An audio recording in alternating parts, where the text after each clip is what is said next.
Maksudnya boleh Allah Ta'ala dilihat. Boleh kita bincang masalah Allah dilihat. Dan kalau tengok kisah tu, Allah Ta'ala bagi siapa lihat dia tu?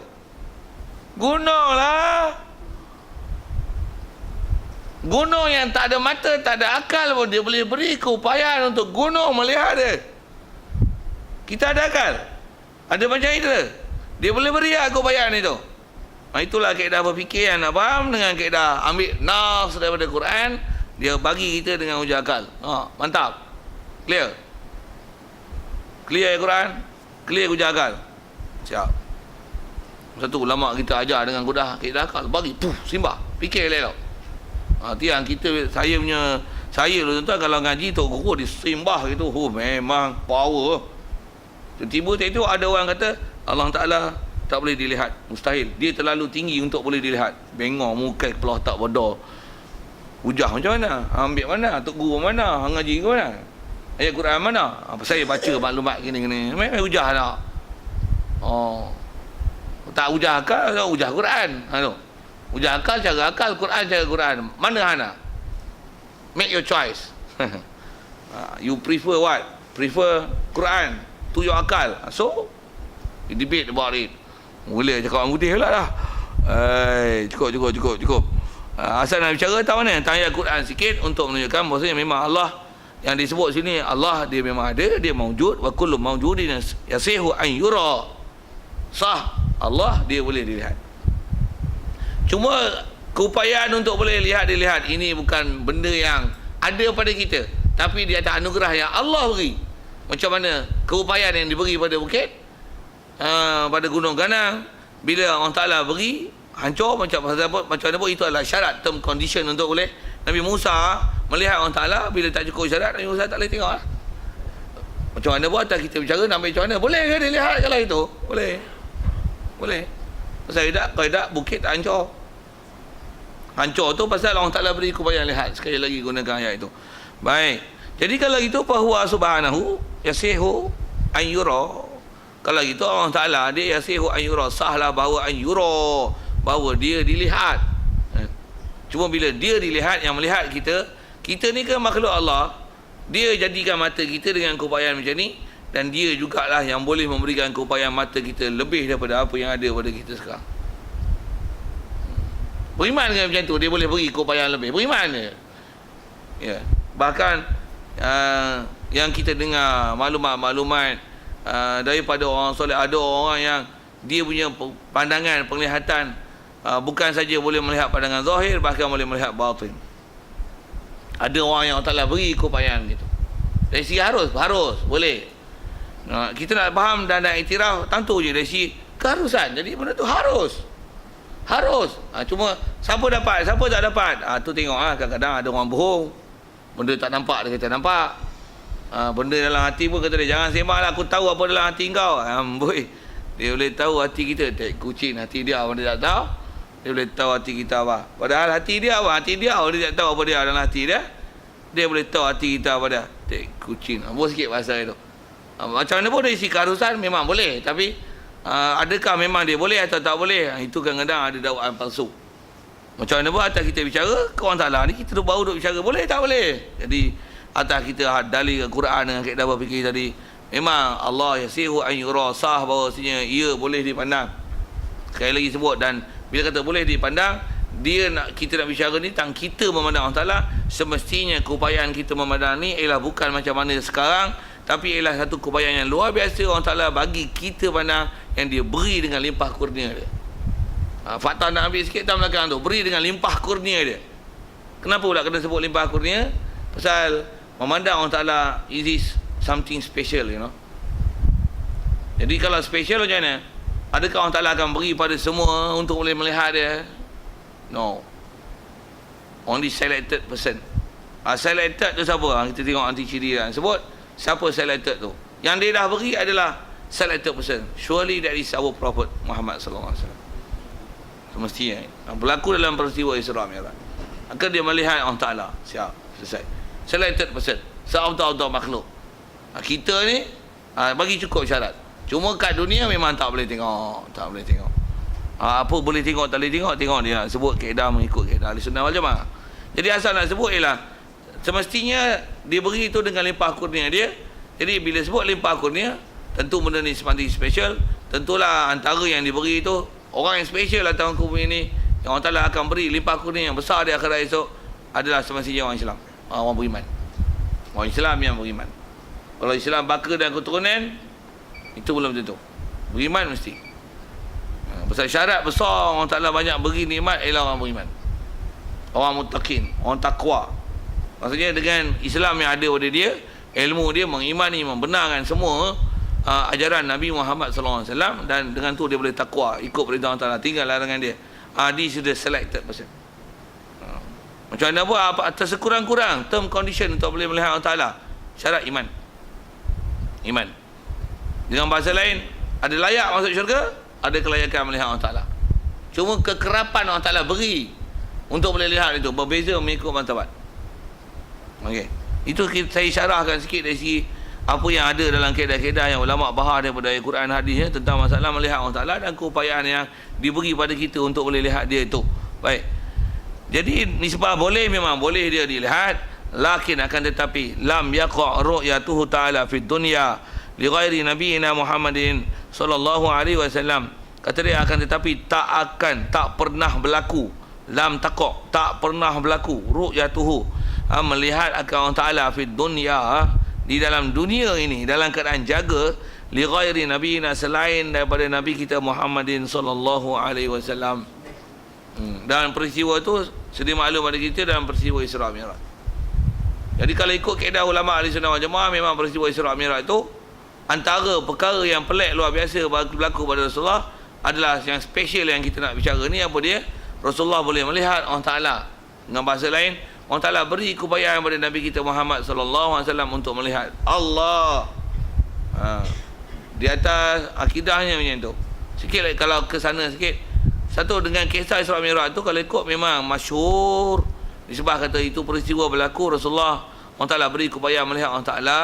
Tu hal. Macam mana pun jaga ada pendapat-pendapat yang menyalahi daripada kaedah Ahlussunnah wal Jamaah yang menafikan Rasulullah melihat Allah Ta'ala waktu peristiwa Isra Mi'raj. Ada fahaman tu? Tak tolak langsung, tolak buta. Kata dia tak ada. Nabi Muhammad tak lihat Allah Ta'ala, itu semua cerita dongeng. Ada buah cerita dongeng pula. Ini semua khurafat, kata dia. Tak ada nas yang mengatakan Rasulullah melihat Allah Ta'ala. Ada pula. Nas terang-terang lah nak sebut. Apa dah tu nanti sebut dulu.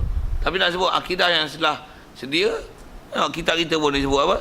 Sabit ru'yah di dunia, tak pernah ada berlaku melihat Allah Ta'ala kat dunia ni selain pada Nabi kita Muhammad sallallahu alaihi wasallam. Dan memang bila berlaku ni, memang tak ada masa lain melainkan hanya sekali saja. Hanya sekali je berlaku pada Rasulullah, itulah ketika peristiwa Isra Mi'raj. Ada bab yang kita dah belajar dulu dalam masalah madang Allah Ta'ala ni, tak mana? Jagalah jangan silap faham macam mana Wahabi duk faham ataupun Pak Wahab duk faham. Dia kata apa? Tu dalil Allah Ta'ala ada di langit. Pasal apa? Rasulullah melihat Allah Ta'ala, ketika Rasulullah di langit, maka Allah di langit. Tu dalil Pak Wahab bodoh. Dan seolah-olah hujah dia menguatkan memang Allah Ta'ala di langit pasal berdasarkan kisah itu. Antaranya dia hujah selalu apa dia? Kita berdoa, tangan kat mana? Tangan kat langit. Menunjukkan Allah Ta'ala kat langit. Pasal kita doa, tangan kat langit. Waktu kita berdoa, kadang-kadang disuruh minta doa yang sesungguh, muka tengok kat mana? Tengok kat langit. Jadi kita berdoa ke langit, maksudnya melihat ke langit, tangan ke langit, menunjukkan Allah Ta'ala di langit. Tak betul. Mendongak ke langit, tangan ke langit. Ini adalah kiblat doa. Kiblat doa. Macam mana kita semayang, menghadap ke Kaabah. Allah Ta'ala dalam Kaabah. Tu kiblat lah. Kiblat doa langit, kiblat Kaabah, kiblat semayang Kaabah. Kalau nak hujah gitu, baik hujah gini. Allah Ta'ala bukan di langit, Allah Ta'ala dalam Kaabah. Pasal apa? Kaabah nama apa? Bahasa Arab. Baitullah makna apa? Maka rumah Allah, Allah duduk dalam tu lah. Bodoh yang mu, takkan tak faham bahasa. Takkan nak syarah itu Untuk apa masuk rumah Allah? Kalau bahasa Arab disebut idhafah, mudhaf ilaih, Baitullah. Dia ada istilah belongs to kan. Baitullah tu belongs apa? The house is belong to Allah. Allah's house. Itulah masuk Baitullah. Kata Allah house. Adakah maksud the meaning dia tu Allah live there? No. Then why? Sikit dengan tanya soalan bahasa Inggeris tu. Kenapa kata Allah's house? Kalau kita belajar bahasa Inggeris, kalau kata Ali's shop, apa maksudnya? The shop belong to Ali. Ali's. Ahmad's shop, apa maksudnya? Sultan Ahmad Mosque, Ahmad's Mosque kan? Apa maksudnya? Belong to Sultan Ahmad. Ataupun dia bukan, kerana bukan belong, just sandar nama saja. Tu Baitullah, rumah Allah. Bukan maksudnya Allah Ta'ala duduk dalam tu, tapi menunjukkan milik Allah, belong to Allah. Lagi kalau bahasa Arab tu yang dipanggil idhafah, mudhaf ilaih, itu dipanggil idhafah di tasyrif. Rumah Allah menunjukkan mulia, tempat tu mulia. Jadi kiblat untuk beradab, that's all. Bukan maksudnya Allah Ta'ala live there. No. Kalau gitu lagi ada Hizbullah. Apa Hizbullah? Parti Allah. Apa maksudnya? Adakah Allah Ta'ala pengurusi parti tu? Ini nak buat bodoh. Dipanggil parti. Dia istilahnya istilah majazi. Itu istilah bahasa sikit. Yang ni yang kadang-kadang zaman lah ni tuan, kalau sebut sikit tambah tu, ada orang kadang-kadang ngaji logah baru sehari dua, lepas tu pandai sikit bahasa Arab, just translation word by word. Dia jadi macam kita bicara dulu lah. Dia tak faham ayat majazi, ayat hakiki, mana faham bodoh-bodoh mentah-mentah daripada Al-Quran, daripada lafaz-lafaz Arab. Lepas tu ni sebab Allah Ta'ala, antara kita bicara tadi Allah Ta'ala ada di langit. Bodoh berbuat ni. Ada pula Allah Ta'ala ada di langit. Antaranya dia berdalil dengan Isra' Mi'raj. Tak betul. Pasal sekali lagi sebut, walaupun pernah sebut hari tu, pasal bab ni tak faham akidah, masalah besar bab ni. Pasal nak cerita tahu mana tak Isra' Mi'raj tu. Jadi memang Rasulullah melihat Allah Ta'ala ketika Rasulullah di langit. Siapa kat langit? Rasulullah yang kat langit. Allah di mana? Tak bahas ke Allah Ta'ala. Dan tak lazim bila Rasulullah di langit, Allah Ta'ala di langit. Yang di langit ialah Rasulullah. Satu, bila Rasulullah di langit, cuba tanya, adakah bila Rasulullah di langit mesti Allah Ta'ala di langit? Jawab tu dulu. Siapa yang mengkaitkan istilah mulazamah, mesti, dan Rasulullah di langit, mesti Allah Ta'ala di langit, bagi dia berfikir sikit. Kita tengok kapal terbang MH370 terbang di atas ruang udara Sungai Petani, buat pihak kan. Kita orang Sungai Petani nampak MH370 buat pihak. Pasal masih misteri lagi tak tahu. MH17 pun katanya bukan MH17, sebenarnya bangkai tu MH370 tak tahu. Biar api lah. Saya nak cerita benda lain saja dah guna dengan kapal terbang. Saya sebut nombor-nombor tu, sorry lah, kod-kod terpaling belah otak pergi kod lain. Nak kata apa, kita nampak kapal terbang. Kita kat mana sekarang? Sungai Petani, kat mana? Surau Hidayah. Adakah kapal terbang tu dekat Surau Hidayah? Kenapa pula? Kita nampak kapal terbang kat Sungai Hidayah, kat Sungai Hidayah, kat Surau Hidayah. Bila kapal terbang kita nampak kat Surau Hidayah, kita ada kat Surau Hidayah, kapal terbang kat Surau Hidayah lah. Okey tak macam tu? Siapa faham macam tu macam mana? Bodoh. Siap. Rasulullah melihat Allah Ta'ala ketika Rasulullah di langit. Betul? Okey? Betul fakta tu? Siapa di langit? Allah di mana? Mujawab di langit. Bodoh. Saya dah tunjukkan kebodohan tu di mana. Tu salah. Itu bukan kaedah ahli sunnah wal jamaah itu. Tak betul. Itu kaedah siapa tu? Kaedah Pak Wahab lah. Pak Wahab tu Wahabi kan? Dia cari hujah-hujah yang boleh menyokong kaedah dia. Tapi dia lagi disebut, lagi nampak banggang dia. Tambah pula kita duk bicara nanti ni masalah melihat Allah Ta'ala. Dia kata di langit kan. Dia kata langit ke arash? Dia kata arash tu kat langit lah. Okey, tak apa. Bila di akhirat esok, ahli syurga dalam syurga, betul? Boleh tak ahli syurga melihat Allah Ta'ala? Yang ada ketika tertentu Allah Ta'ala pergi ahli syurga melihat Allah Ta'ala. Okey, di atas kaedah dia Rasulullah di langit, Allah Ta'ala di langit. Bila ahli syurga dalam syurga melihat Allah Ta'ala, Allah Ta'ala masa tu kat mana? Di atas kaedah dia, tentulah Allah Ta'ala dalam syurga. Pasal bila Rasulullah di langit, Allah Ta'ala di langit. Bila ahli syurga dalam syurga, Allah Ta'ala dalam syurga. Boleh faham saya sebut apa ni? Kaedah berhujah dan menunjukkan fahaman dia batil. Tak betul. Waktu tanya dia balik, Allah Ta'ala jawab elok-elok, di syurga ke di langit? Di arash. Kalau dia agak cerdik sikit, dia jawab macam ni. Tapi jawapan dia dua-dua bodoh. Tapi kalau agak cerdik sikit, dia cari jalan untuk dia jawab lah kan. Nak selesai kan, nak dissolve matter dia. Sehari kalau tidak, lagi nampak malu dia. Dia jawab tak betul. Dia kata kat dunia, Allah Ta'ala di arash. Ke akhirat, Allah Ta'ala dalam syurga. Pandai cari akal tu. Itu ke? Ya, jadi kalau Allah Ta'ala berpindah rendah lah. Macam mana dia jawab? Sagi habis-habis dia tak boleh, dia blur, dia tak boleh jawab. Dia kata apa? Tanya Allah Ta'ala lah. Payah sangat tadi. Wahabi memang macam tu bangai dia. Pengalaman duk jumpa Wahabi, duk tengok ujar Wahabi, itulah keadaan dia. Dia habis-habis sikit, tanyalah Allah Ta'ala. Dia tanya Allah Ta'ala dengan member dia apa. Okey, sikit ke sana. Asal nak sebut ialah fahaman salah yang kalau orang faham dengan keadaan Isra Mi'raj itu dia mendalilkan Allah Ta'ala di langit. Tak betul. Pasal yang di langit ialah Rasulullah, bukan Allah di langit. Dan saya dah tunjukkan tadi dengan keadaan mulazamah, tak semestinya yang memandang dan dipandang berada di tempat yang sama. No. Dia tak lazim, tak semestinya itu. Apatah lagi nak bicara bab ketuhanan. Kita tengok bulan, kita tengok di Malaysia. Bulan kat Malaysia. Tak betul. Baik. Dan tu jelas rasanya untuk menunjukkan tak betulnya pahaman-pahaman akidah yang salah, yang menyimpang daripada ahli sunnah wal jamaah itu. Baik, selesai. Kemudian waru'yatuhu subhanahu wa ta'ala fil akhirah lil mu'minin. Okey. Wajibatun syar'an bittifaqi ahli sunnah wal jamaah li nasil qur'ani wal ahadisi syarifati wal ijma'i sahabati 'alaiha. Baik. Dia kata waru'yatuhu subhanahu wa ta'ala fil akhirah lil mu'minin. Jangan kata dia melihatnya, melihat akan Allah Ta'ala ni adalah berlaku fil akhirah, di akhirat. Dan berlaku melihat Allah Ta'ala ni di akhirat ni lil mu'minin. Lam tu asalnya lam khas untuk orang mukmin. Mukmin saja orang beriman. Jadi kita bagi betul syarat tu ialah apa? Mukmin. Adakah kita mukmin ataupun just muslim? Takut tu. Untuk ada beza ke mukmin muslim? Awal-awal kitab kita dah bicara dah batu. Agak tak faham, bertobat mengaji lain. Tak faham tanya balik. Apa beza muslim mukmin? Kalau terjemah muslim, Islam. Islam diwarisi. Iman tak waris. Iman masih dengan ilmu dan makrifah. Dan berdalil antara sabab untuk boleh yakin. Jadi orang mukmin ialah orang yang sampai terkesan dalam hati dia meyakini ajaran Nabi SAW. Memang dia percaya.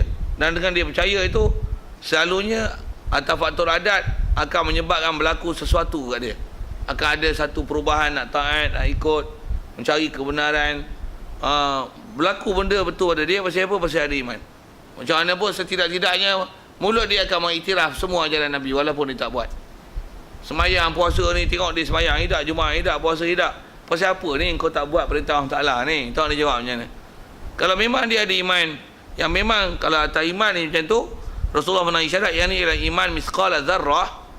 Apa dia akan jawab? Dia kata dia, aku memang tahulah benda ni baik, bagus, semayang, puasa, memang taat ni bagus, tapi aku ni jahat lagi lah, aku sibuk lah, aku memang lama lah tak buat ibadat, aku rindukan ibadat, tapi aku masalah lah, tolonglah doa aku supaya aku boleh taat.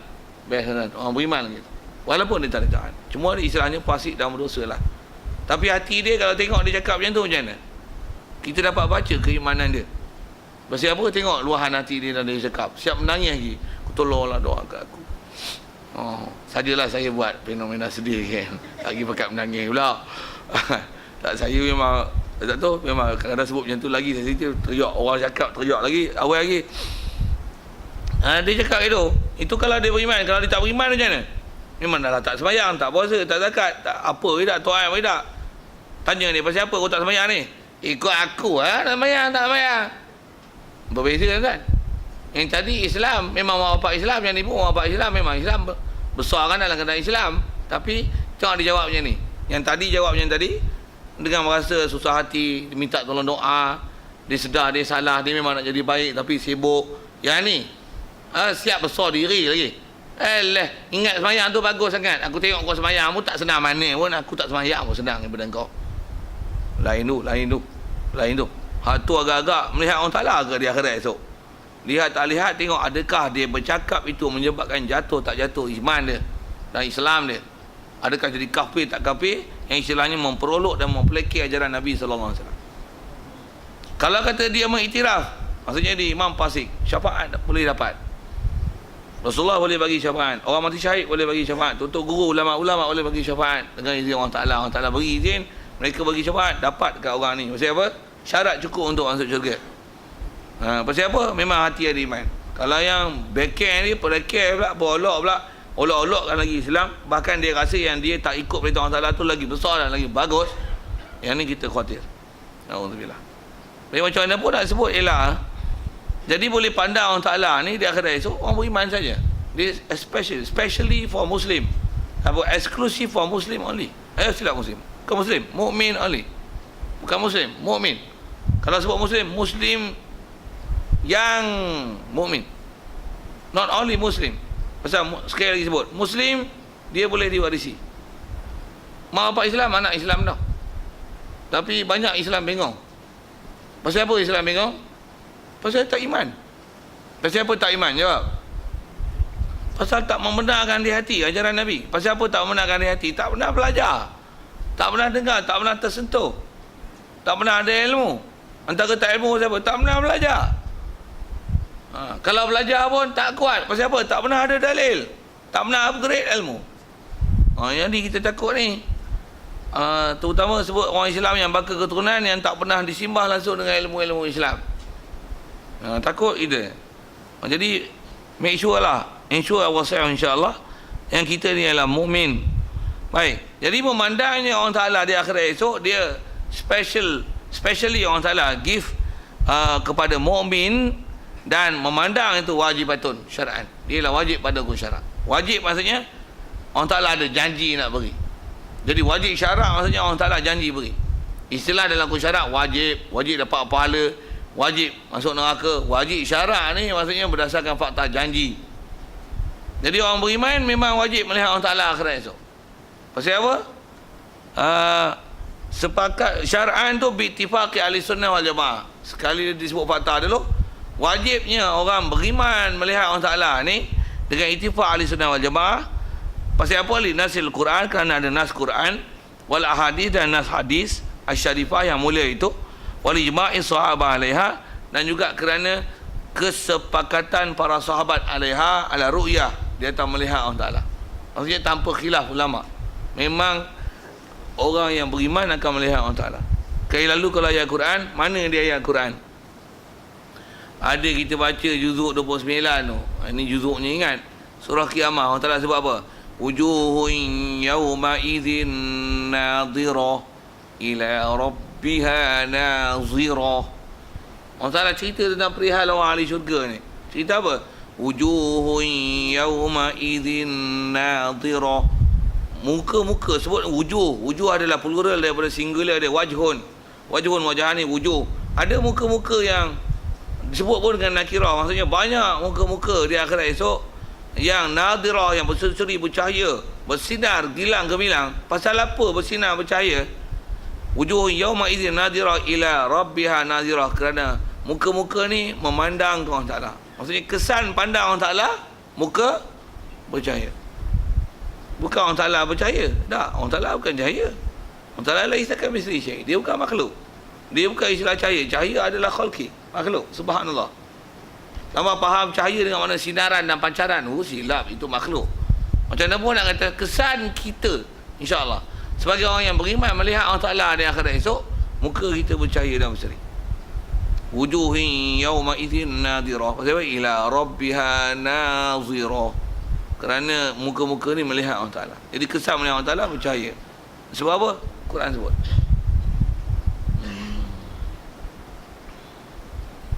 Jadi bila sebut kata orang mukmin, kafir macam mana? Kafir memang tak dapat. Munafik macam mana? Munafik sebenarnya adalah kafir pada hakikat. Dia mukmin topeng. Yang tu kot sekali lalu sebut bahasa lah.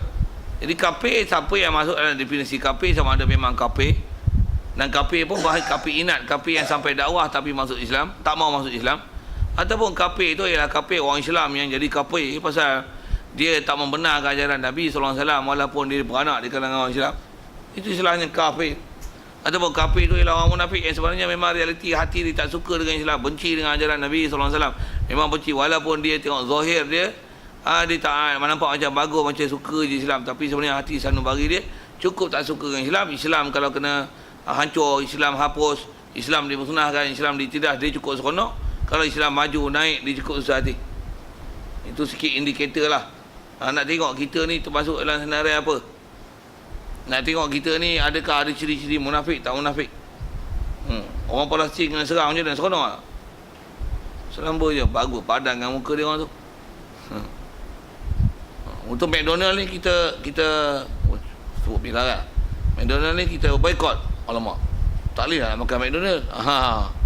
Tu something tu. Ada pula siap petang lagi, tak ada faedahnya kita duk boycott McDonald ni. Esok mudaratnya kita katanya. Memanglah kita tu dia lah pasal dia tak boleh makan. Dia kebulung. Mobi pasal itu saja nak kutuk bubak tu sikit. Macam mana pun asal nak sebut kafir tak melihat Allah Ta'ala. Allah Ta'ala kata apa dalam Quran surah Al-Mutaffifin juzuk 30. Apa dia? Balil ladzina kafaru ar rabbihim yawma idzil lamahjubun. Allah Ta'ala kata sebenarnya memang betul realitinya. Balil ladzina kafaru, orang kafir ni ar-rabbihim yawma idzil lamahjubun, pasti akan dihijab daripada melihat Tuhan mereka. Kafir Allah Taala tak bagi. Pasal apa? Bab melihat Allah Taala disebutlah tadi dia special. Pasal orang kafir ni jangan kata nak lihat Allah Taala masuk syurga pun tak boleh. Macam mana nak masuk nak lihat Allah Taala? Kerana yang boleh melihat Allah Taala ialah ahli syurga saja. Ahli syurga saja. Jadi kafir jangan kata masuk baru pun tidak. Balil ladzina kafaru ar-rabbihim yawma idzil lamahjubun, hijab. Pasal apa hijab? Bal rana ala qulubihim. Kerana ada karat dalam hati. Karat tak mau kenal Allah Taala. Ataupun termasuk dalam kafirin ni mana-mana i'tiqad yang mengikut kaedah Ahli Sunnah wal Jamaah, mereka ni terkeluar pada Ahli Sunnah wal Jamaah yang hukum kafirin. Ada rana ala qulubihim. Ada karat tebal, menebal karat dalam hati mereka. Kalau dia kenal Allah Taala pun bukan kenal dengan Allah Taala dengan kenal betul, tapi tersasar daripada kenal. Macam mana Wahabi, dia kata Allah Ta'ala ada muka. Orang duk itikad Allah Ta'ala ada muka, tak masuk syurga. Kasar ayat tu. Allah Ta'ala duk itikad Allah Ta'ala ada muka, dan muka tu dia faham ada juzuk dan anggota. Allah Ta'ala ada muka, Allah Ta'ala ada tangan. Walaupun dia kata Tuhan aku Allah, Allah di langit, Allah di aras. Dalil dia, hujah dia lah, hujah dalil dia. Orang macam ni istilahnya orang yang ada karat dalam hati dia, orang tak akan melihat Allah Ta'ala. Pasal apa?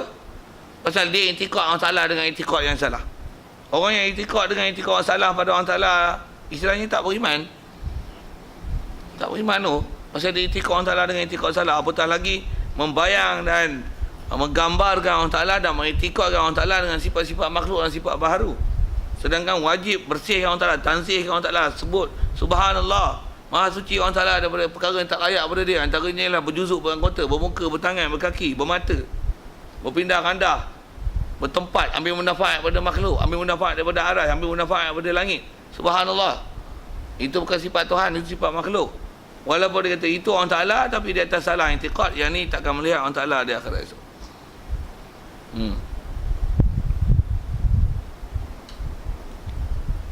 Jadi asasnya nak sebut ayat Quran sikit, dan kata mana dia ayat Qurannya yang kata boleh melihat Allah Ta'ala. Quran sabit.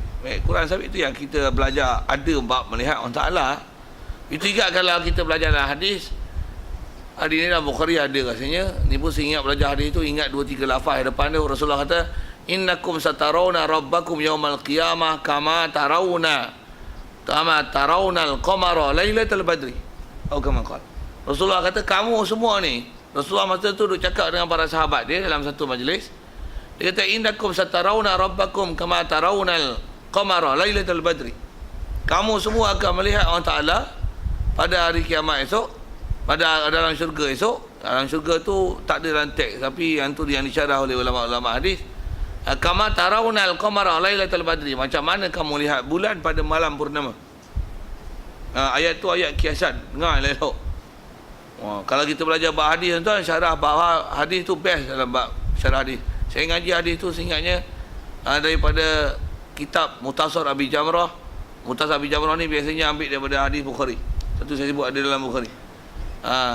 Macam mana maksud Rasulullah kata para sahabat akan melihat Allah Ta'ala macam mana kamu terus kata kepada sahabat melihat bulan pada malam Lailatul Badri, malam bulan purnama. Apa maksudnya? Sikit ya. Cuma perhati sikit struktur ayat tu. Rasulullah menggunakan ayat dan fakta